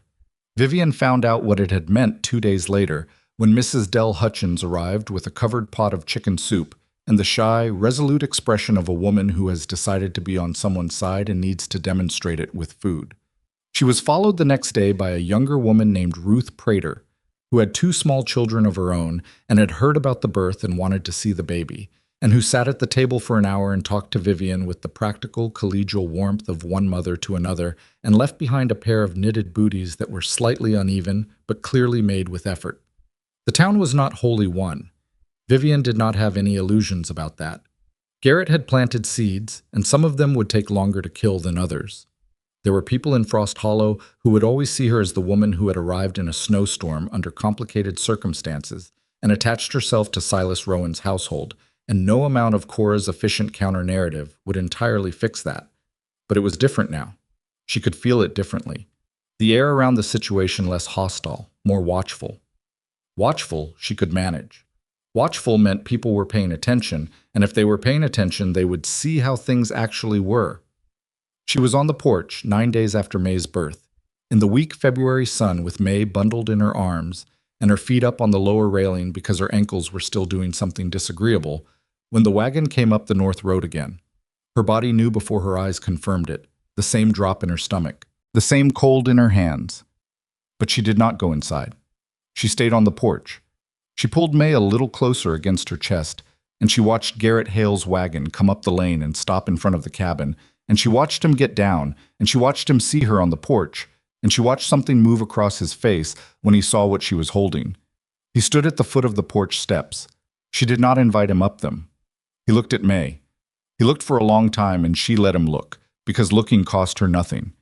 And the thing on his face as he looked was not what she'd expected. Not the flat possessiveness she'd braced for, not the legal-minded assessment of a man cataloging his claims. It was something more complicated and more human, and if she had been a different person or he had been a different person, she might have felt sorry for him. She felt something adjacent to sorry. She did not feel sorry. "She's healthy," Garrett said. His voice was different, stripped of the controlled quietness, just plain. "She's healthy," Vivian confirmed. He put one hand on the porch railing, not aggressively, almost uncertainly, which was not a quality she had ever seen in him. "I heard it was hard," he said. "The birth. I heard there was a storm." "There was," she said. "I heard Rowan—" He stopped. "He delivered her," Vivian said. "In this house. In a snowstorm, because we couldn't get to the midwife. Yes." She let him sit with that. "Her name is May." He nodded slowly. His eyes stayed on the baby. May was asleep, oblivious to the entire weight of history being conducted above her head, her face arranged in the profound indifference of the newly born. "I could still—" Garrett started. "There are things I could provide, financially, I mean. I could see to it she doesn't—" "Garrett," Vivian said. Her voice was not hard. It was just final. "Look at her." He looked. "She has everything she needs," Vivian said. "She has warmth and food and a roof and someone who was there when she came into the world and will be there tomorrow and the day after. That's what a child needs, not money from a man who decided she was someone else's problem before she was born." She kept her voice even. "You cannot provide the thing she actually needs because what she needs is consistency, and you are not a consistent man. You and I both know that." His jaw tightened. She watched him prepare a counterargument and then watched him decide against it. "You'd keep me from her entirely," he said. "I'm not keeping you from anything," she said. "You made choices. Choices have a shape. You can see the shape of yours right now." She looked at May briefly and back at him. "If you go to a judge, I will tell him exactly what happened on that platform and exactly what you said and exactly how long it took you to drive out here after she was born. I will tell him all of it, in the order it happened, in front of whoever needs to hear it. And then I will let a judge decide what consistency looks like." He said nothing. The cabin door opened behind her and she heard Silas step onto the porch. She did not look back. She kept her eyes on Garrett. Garrett looked at Silas. Something passed between them. Not a challenge this time, not the sizing up of the first visit. More like a man taking the full measure of something he has already understood and is confirming for the last time. He looked at May one more time. Something moved in his face, the flash of something real under the surface that she thought might be grief or regret, or the belated recognition that he had discarded something of genuine value and there was no clean way to reclaim it now. "I'm not a villain," he said quietly. "I know," she said. And she did know. That was the thing. That was always the thing. The complicated truth she had been living with for months. He was not a villain. He was a man who had been selfish and afraid and had made catastrophic decisions and called them practical ones. And that was a different kind of damage than cruelty, but it was damage all the same. "I'm just not going to pretend those decisions didn't happen," she said. "And I'm not going to let May grow up not knowing the difference between a man who stayed and a man who showed up later to renegotiate." He absorbed this. He looked at May one last time. Then he turned and went back to his wagon and climbed up and took the reins. And he looked at Vivian on the porch with her daughter in her arms for a moment that stretched long enough to mean something she couldn't name and didn't try to. He drove away. She watched him go. She watched until the wagon turned at the bottom of the lane and disappeared past the line of trees, and the sound of the horse faded into the wide winter silence, and he was gone. Silas had not moved behind her. She could feel him there, solid, present, not filling the silence with anything unnecessary. She looked down at May. May slept. Her fist had curled against her own cheek again, the way it always did, in the particular self-contained peace of a person who does not yet know what the world requires. "He won't come back," Vivian said. She didn't know if it was true. She felt it, though. Felt it in the completeness of the way he'd looked at May, the quality of a final look, even if he didn't know it yet himself. "Maybe not," Silas said behind her. "Is the soup still warm?" she said. "The one Mrs. Hutchins brought." "Should be," he said. "Good," she said. "I'm hungry." She turned and went back inside, carrying her daughter out of the cold and into the warmth of the fire. And Silas held the door open and came in behind her, and the door closed against the winter, and the fire was there, the same as always, doing what fires do. March came in sideways, the way it always did in the mountains. Not a clean arrival, not winter stepping aside for something better, but a long argument between two seasons that neither one was willing to concede. Some mornings the snow was gone from the south-facing slopes, and the air smelled like wet earth and something beginning. Other mornings she woke to white again, fresh and complete, like the world had reconsidered. Vivian had stopped expecting consistency from the weather. She had stopped expecting it from most things. May was 3 weeks old and had opinions about everything. She had opinions about the angle at which she was held, about the specific temperature of the room, about the time of night that was most appropriate for extended commentary on existence. She had her mother's stubbornness, already, in the set of her jaw when something displeased her, and she had someone else's eyes, dark and watchful, and taking in the world with an attention that seemed, for a 3-week-old, almost unreasonably focused. Vivian had not slept more than 3 consecutive hours since the birth. This was not a complaint. She had been told, and was now living proof, that it was simply the condition of early motherhood, the tax levied on the miracle, non-negotiable and universal. She managed it the way she managed most things, sequentially, one task at a time, not looking too far down the road. Silas had rearranged his mornings without being asked. He had always risen early. She'd known that from the first week, the sound of him in the kitchen before light. But now he rose earlier, made coffee, kept the fire built up, and handled the barn work in a compressed window so that he was back inside by the time May's first real demands of the day began. He did not announce this rearrangement. He simply did it, the way he did most things, and she noticed it, the way she noticed most things, and neither of them made it a subject of conversation. This was the texture of their life together now, and she was still in the process of understanding what to call it. It was not simple. She wanted to be honest about that, at least with herself.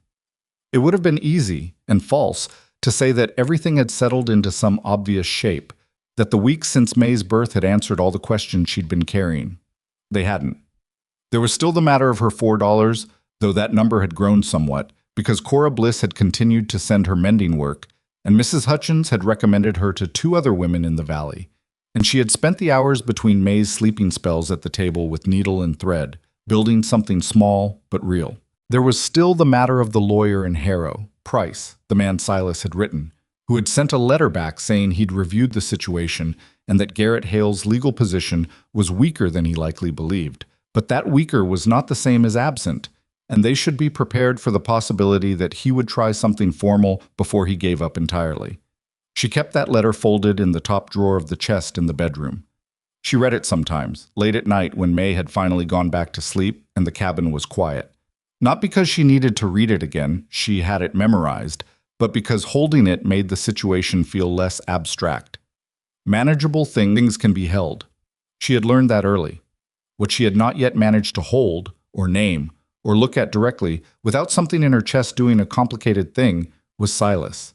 She was not naive about what was happening. She was 37 years old, and she had survived enough to know that what grows between two people who have been through something hard together is real, regardless of whether it has been discussed or named. She knew what it meant that he rebuilt the fire before she woke.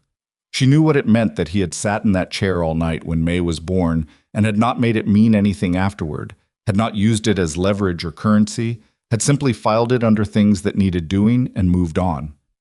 She knew what it meant that when she laughed, really laughed, which was starting to happen again, occasionally, usually when May did something ridiculous with her face, he looked at her with an expression he didn't always catch in time. She knew what all of it meant. She was afraid of what it meant, not because of him. She wanted to be precise about that because imprecision was how she'd ended up on a train platform in a blizzard. It was not because of him. It was because of herself. The version of herself that had seen what she wanted to see in Garrett, that had taken "I'm still here" as a promise, that had loaded all of its hope into one basket and handed the basket to the wrong person. She did not trust her own judgment the way she once had, and that was a loss she was still accounting for. She was thinking about all of this, sitting at the table with May in the crook of her left arm, and a half-mended curtain belonging to Ruth Prater in her right hand. On a Thursday morning in mid-March, when Silas came in from outside and said, without preamble, "Price wrote again," she set the curtain down. He brought the letter to the table and sat across from her, and she read it with May making small navigational sounds against her arm. Price's handwriting was small and precise, the handwriting of a man who charged by the word and respected the economy of language. Garrett Hale had contacted a judge, not Judge Aldrich, a different one, in a neighboring county, which Price noted with a particular dry observation that Vivian interpreted as a lawyer's way of saying, "This tells us something about what he expected Aldrich to say." He had filed a preliminary inquiry regarding paternal rights. Price had already responded on Vivian's behalf, laying out the chronological account. The platform, the abandonment, the words spoken in front of witnesses, the 3-week gap before Garrett came to the ranch, the birth, the second visit. He had also, Price noted, spoken to the conductor of the Millhaven westbound line, who remembered the incident at Frost Hollow Station clearly enough to provide a statement. The conductor had remembered. Vivian read that sentence twice. "The conductor," she said. "Apparently he felt bad about it," Silas said. "Walking away. Price tracked him down." She thought about that man on the train steps, clipboard in hand, looking down and away. She had been angry at him for weeks. In the abstract background way you're angry at bystanders, people who see something wrong and find something else to look at. And now he had given a statement to a lawyer on her behalf, which did not erase the moment on the platform, but complicated it, the way most true things about people are complicated. "Price thinks Garrett will back down," she said. "Price thinks there's a 70% chance," Silas said, "which means 30% chance he doesn't." She looked at May. "That's still a lot of 30. "It is," he said. She was quiet for a moment, running her thumb along the edge of the letter. "What does Price need from us?" "A formal account, written and signed. From you and from me as a witness to Garrett's visits." He paused. "And he'd like to know where we intend to, He stopped. She looked up. "Where you intend to reside," he said, carefully. "Going forward. It's relevant to the jurisdictional question. Where May is being raised affects which court has standing." The sentence sat between them. She held it, the way you hold something you're not sure is fragile. "Silas," she said. "It's a legal question," he said, which was true and also was not the whole of what he was saying, and they both knew it. "It's not only a legal question," she said. He looked at his hands on the table, then up at her. The Creekwater gaze, honest as always, but with something in it now that was not his usual steadiness, something that had an edge of cost to it, of a man who has decided to say something true and is paying what true things cost. "No," he said. "It's not only a legal question." May made a sound, not distress, just commentary, and Vivian shifted her gently without looking away from Silas. "I don't know how to do this right," Vivian said. "I want to say that first. I thought I knew how to read people, and I was wrong about that in a significant way. Not very long ago. So I don't—" She stopped, started differently. "I'm not going to pretend I don't know what's been happening here, between us. I'm not that obtuse, and I don't think you are either." "I'm not," he said. "But I have a 3-week-old daughter and a legal situation and $4 that have become maybe $40, but still not enough. And I'm living in your house, and you brought me here in a blizzard, and I don't—" She pressed her lips together. "I need to know that I'm not— that this isn't— that it isn't pity," he said. "Or obligation," she said. "Or the fact that I was here and I was a situation and you solved me the way you solve things, because that's what you do." He was quiet for a long moment. The fire settled with a soft crack. Outside, something dripped from the roof edge, ice, thawing in the morning sun. "I've been alone for 9 years," he said. "I know what alone feels like. I know every room of it." He was looking at the table, then he looked up. "This isn't that. What's been happening here isn't me solving a situation." A pause. "You fixed my curtains." She blinked. "What?" "The first thing you did," he said, "in this house. Before I asked you anything, before we'd made any arrangement, you took down the curtains and fixed them and hung them back up. Because they were wrong, and that bothered you." He looked at her steadily. "That's not a woman looking for a place to land. That's a woman who makes things right wherever she is because that's who she is." He paused. I noticed that. She didn't say anything. I noticed a lot of things, he said, over 3 weeks. I wasn't trying to. I just noticed. He looked at his hands again briefly, then back at her. The look of a man who has practiced being private for so long that directness requires a specific kind of effort. I'm not asking you for anything. I want to be clear about that. But if you asked me what I wanted, he stopped. What? She said. I'd want you to stay, he said. Not because of the legal question. Not because of May, though. Something moved in his face. Though May is... He stopped again, and she realized with a sudden ache that he could not finish that sentence. Not without losing the composure he was barely maintaining, and she did not push it. You'd want us to stay, she said. Yes, he said, plain and exact, the way he said everything that mattered. She looked at him for a long time. She looked at the man who had come to a frozen platform with no agenda and made one offer and not complicated it afterward, who had made a step stool and fixed soup and sat all night in a wooden chair while she did the hardest thing she'd ever done, and had been matter-of-fact about all of it in a way that was not coldness, but was, she now understood, his particular version of tenderness, expressed in action because he didn't trust words the way some people did, had learned somewhere along the way that words were easier to produce than deserve. She thought about trust, about what it actually looked like when it was real versus what it looked like when she was manufacturing it because she needed it to be real. She had manufactured it with Garrett and felt, in retrospect, the seams showing if she'd looked. This was different. She had not manufactured anything with Silas. She had, in fact, resisted it, had been suspicious of the soup, of the stool, of the repaired coat, of every small thing, and it had accumulated anyway, the way water finds its level regardless of what you put in its way. I'm not easy to live with, she said. I haven't found that, he said. I'm opinionated about curtains, she said. I noticed, he said, and I have a daughter who has opinions about everything and gets louder about them at 3 a.m. I've noticed that too, he said. May, as though aware she was being discussed, made a sound of unambiguous agreement with her own significance. Vivian looked down at her daughter. May looked back, that dark, watchful gaze that seemed already to be categorizing the world, making its first assessments. You're mine, Vivian thought. Whatever else is complicated, you're mine and I'm yours, and that part is simple. She looked back up at Silas. Let me help write the account for Price, she said. Let me do that this week. Let me get through whatever Garrett is going to do and come out the other side of it. And then, she paused, and then let me answer the other question. Something in his face eased. Not relief exactly, more like a man who has been braced for a harder answer and has found that what arrived is livable. That's fair, he said. I'm going to need more thread, she said. The brown kind. If you're going into Frost Hollow this week. He looked at her. I have 3 more jobs waiting, she said. I can't do them without brown thread. I'll get the thread, he said. He wrote his portion of the account for Price that evening, at the table, in the same spare handwriting as his general manner. No decoration, just the sequence of events. Who said what, when, what he had witnessed. She wrote hers the next morning during May's longest sleep of the day, which was still only 90 minutes, but enough. She was specific. She was precise.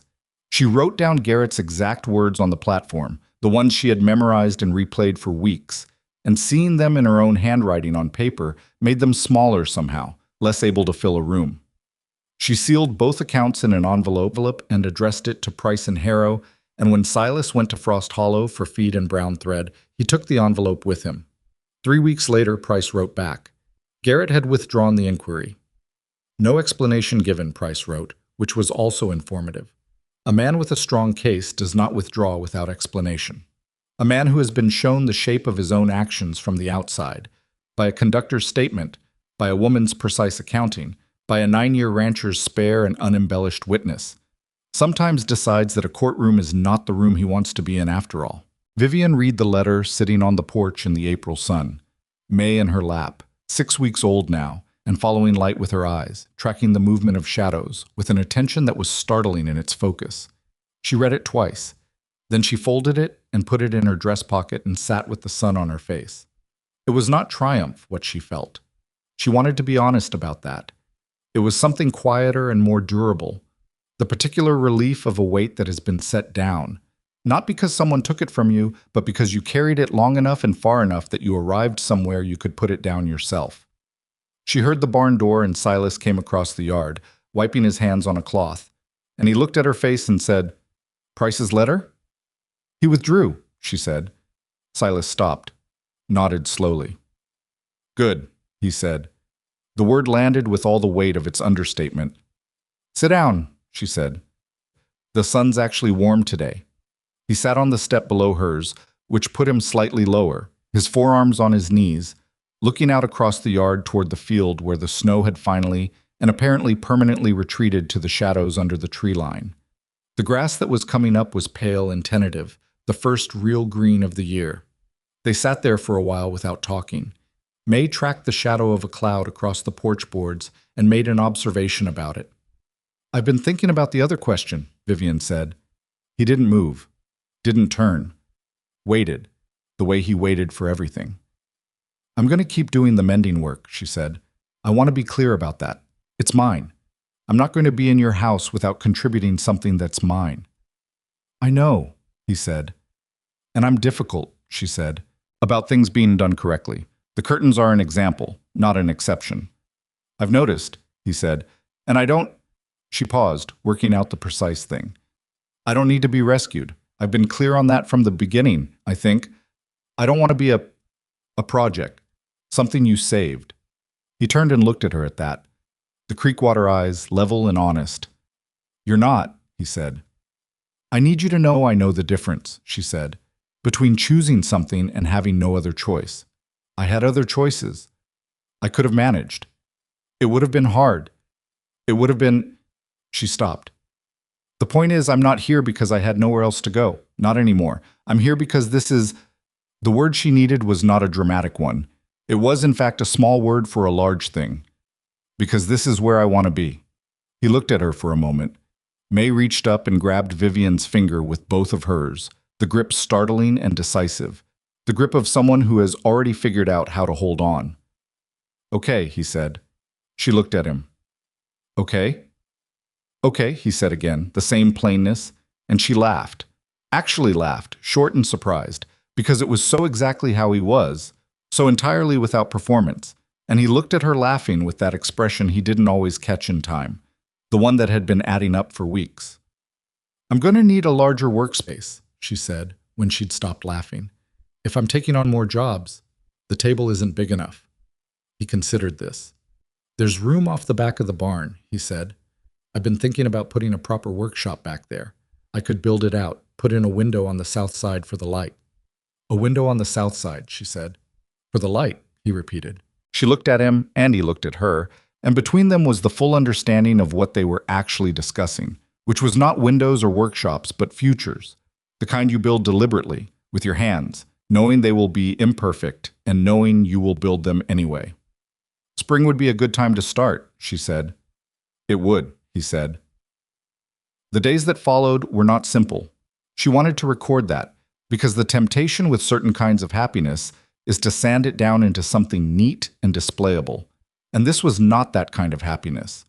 This was the messier kind, the kind that coexists with a baby who won't sleep and a legal history that left marks, and a man who expressed himself primarily through woodworking, and a woman who was still, some mornings, afraid. She was afraid sometimes.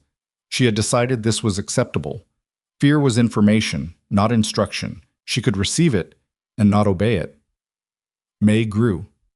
This was the central fact of spring. May grew visibly, week to week, as though determined to make up for the circumstances of her arrival by expanding with unreasonable speed. Her face found its shape, lost the newborn vagueness, resolved into something specific and particular. She had Vivian's nose. Vivian could see it clearly now, and a general quality of paying attention that was entirely her own. She seemed, from very early, to be someone who found the world interesting, which was, Vivian thought, the best possible quality to start with. Silas was careful with her. That was the word she kept coming back to. Careful, in the old sense, full of care. He did not overwhelm. He did not perform. I was simply there, consistently, in the way that mattered, the way that showed up at 3 in the morning without complaint, the way that built a second shelf in the spare room for Vivian's growing collection of thread and fabric without being asked, the way that could be found, on any given afternoon, sitting in the rocking chair with May against his chest while she slept, his large hand flat across her back, reading, or not reading, just sitting, because she slept better with the particular weight and warmth of him, and he had apparently decided this was a reasonable use of his afternoon. She came in from the porch one day and found them like that, May asleep on his chest, Silas's eyes closed, both of them just breathing, and she stood in the doorway for a moment and didn't say anything. She turned around and went back outside and sat on the porch step in the afternoon sun and put her hands in her lap and sat with the complicated fullness of it. It was not what she had planned for her life. None of it was. The pregnancy hadn't been planned. The platform certainly hadn't. This cabin in the mountains hadn't been anywhere in the version of her life she'd been trying to build in that rented room in Mill Haven. She had planned, in a loose and anxious way, for something that looked like stability, and what she had gotten instead was something that felt like it, which was not the same thing, as it turned out, and the difference mattered. Cora Bliss came in May, as she regularly did, with something from her garden and something from the town's store of information. She sat at the table and drank coffee and looked around the cabin with her quick eyes and said, with the tone of a woman confirming a conclusion she had already reached, "You're staying." "Yes," Vivian said. Cora nodded. Something in her face was satisfied in a way that was not smug, but was definitely pleased with the accuracy of its own assessments. "I heard Garrett Hale left Frost Hollow," she said. "He and the woman, about 3 weeks ago." "I heard that too," Vivian said. She had heard it from Ruth Prater, who had heard it from the man at the feed store. She had received the information, held it for a moment, and found that it landed lightly. Not painless, not entirely, because things that were real leave marks even when they're over, but manageable. He was gone. The shape of his absence was smaller than the shape of his presence had been. "Good riddance is a crude sentiment," Cora said, "but it has its applications." "It does," Vivian said. Cora looked at May, who was on the blanket near the hearth, investigating her own hands with scientific intensity. "She looks like you," Cora said. "The nose," Vivian said. "More than that," Cora said, "the way she looks at things, like she's making decisions about them." She sipped her coffee. "Strong quality, if she learns to use it right." "She'll learn," Vivian said. Outside, the sound of Silas working, the rhythmic knock of the framing he'd been putting up behind the barn for the past 2 weeks, the workshop with the south-facing window, taking shape slowly the way things took shape when the person building them was not in a hurry but was not stopping either. She had measured the space twice herself, had drawn a rough plan on paper of where she wanted the table and the shelving, and he had looked at her plan and said nothing except, "I can add a second window on the east side if you want more light in the morning," and she had said yes, and he had added it to the framing. Cora heard the hammering and looked toward the sound and then back at Vivian with the expression of a woman who has been right about enough things that she has earned the right to be quietly pleased about one more. She left without saying whatever she was thinking, which was, Vivian had come to understand, Cora's highest form of tact. The workshop was finished on a Tuesday in late May, and Vivian moved her things into it that afternoon while May napped and Silas went to check the far fence line. She arranged the table under the south window and set out her thread and her needles and her measuring tape and her good scissors, the ones she'd kept since her mother died, heavy-handled and sharp, the one material inheritance she'd carried from her old life into every new one. She hung a small shelf above the table for the things she needed within reach. She stood in the middle of the small room in the south side light and looked at it. It was hers. Properly, practically, specifically hers. Built to her measurements, facing the right direction, holding the tools of the work she did that was her own. Not borrowed, not temporary, not someone else's space she was using until she had to move on. She thought about the rented room in Mill Haven, the corner she'd worked from, the way she'd kept her things in a small pile so they'd be easy to move if the rent went up again. The way she'd learned to live lightly in every space because light meant portable, and portable meant nothing could be fully taken from you. She was not going to live lightly anymore. Not like that. She was going to take up the space she needed and fill it with her work and her daughter, and the particular difficult ongoing project of building something real in a place that was real. She went back into the cabin and May was awake, making the pre-outrage sounds that meant her patience was reaching its administrative limit, and Vivian picked her up and walked her to the south window and held her up to the light. May blinked at the brightness, made a sound of complaint, and then, apparently, decided this was acceptable. She went still in Vivian's hands the way she sometimes did, that watchful, deliberate stillness, looking at the window with her whole face. "That's your light," Vivian said. "That window over there. I'm going to work in it every day." May considered this information. Silas came in from the fence line around supper time, and she had the chicken on the stove. Ruth Prater had given them 2 birds that spring, live ones, and Silas had built a coop, and they had eggs now on a reliable basis. And the table was set, and May was in the sling Vivian had made from a length of fabric, riding against her chest in the way she'd come to prefer, high enough to see everything. He came in and hung his coat and hat, and looked at the table set, and then at Vivian and May, and did the thing with his expression that she had stopped trying to be cautious about. "Workshop's good," he said. "The workshop is right," she said. He poured coffee and sat at the table, and she dished up the chicken, and they ate the way they always ate, not performing anything, not filling silences that didn't need filling, and May observed the meal from the sling with the calm of an executive reviewing a quarterly report. After dinner, after May's last feeding and the long negotiation of getting her down, Vivian sat on the porch in the last of the evening light. The mountains to the north still held snow at their tops. They would hold it all summer, she had been told. The peaks were that high. But the valley was green now, genuinely green. The tentative pale of April resolved into something real and committed. Silas came out and sat beside her. Not below this time, beside. They had stopped doing the step-below arrangement sometime in April without discussing it.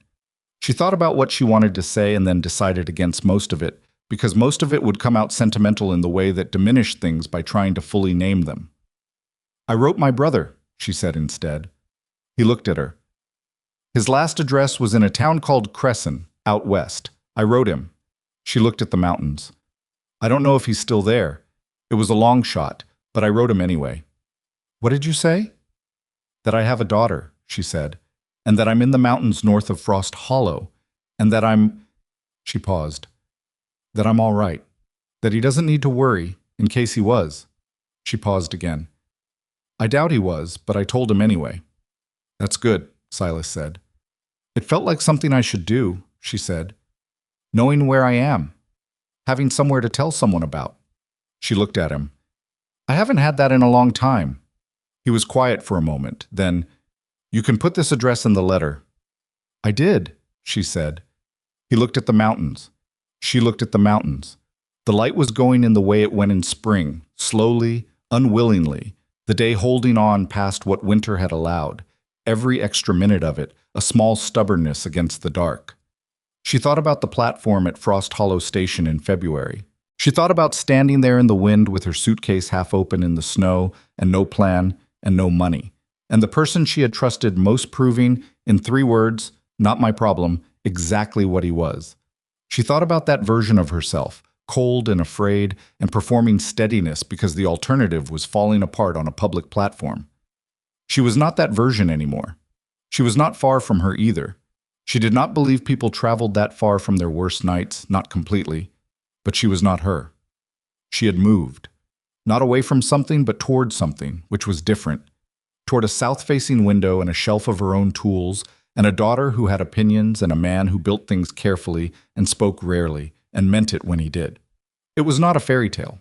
She was too old for fairy tales and had been for a long time, and even if she hadn't been, May had cured her of any residual romanticism about transformation. There was nothing that stripped down the sentimental quite like 3 in the morning with a screaming infant and spit up on your only clean dress. But it was real. That was the thing she kept coming back to. All of it. The difficulty and the comfort and the fear and the workshop and the green coming back into the valley and the man beside her on the porch. All of it was real. She had not manufactured it. She had not performed her way into it. She had survived something genuinely hard and ended up somewhere genuinely good. And those 2 facts were connected not by luck, but by the single decision she had made on a frozen platform, to pick up the suitcase, to keep going. That was all. That had been everything. May cried from inside, the particular cry that meant she had been asleep and was now not, and found this unacceptable. Vivian started to rise. "I'll go," Silas said. She looked at him. "You've been up since 5, he said. "I've got her." She sat back down. She listened to him go inside, heard his low voice saying something to May in the tone he used with her, Not babying, not performing, just talking to her the way he talked to everything he was tending carefully, like she was a real person whose comfort mattered and whose noise was not an imposition, but a communication. May's crying tapered, stopped. Vivian sat on the porch in the last of the spring light, with the mountains going purple in the distance, and her hands in her lap, empty and rested, and she listened to the quiet that wasn't empty, full of the sounds of the place, the horses in the pasture and the creek somewhere north, and the creak of the cabin in the evening air. And from inside, Silas's low voice still talking to her daughter, telling her something about the fence line he'd checked or the horses or the weather coming in next week. Just talking to her in the way that says, "You are not alone. I am here. The world is all right tonight." Vivian closed her eyes. The last light touched her face like something earned. She stayed.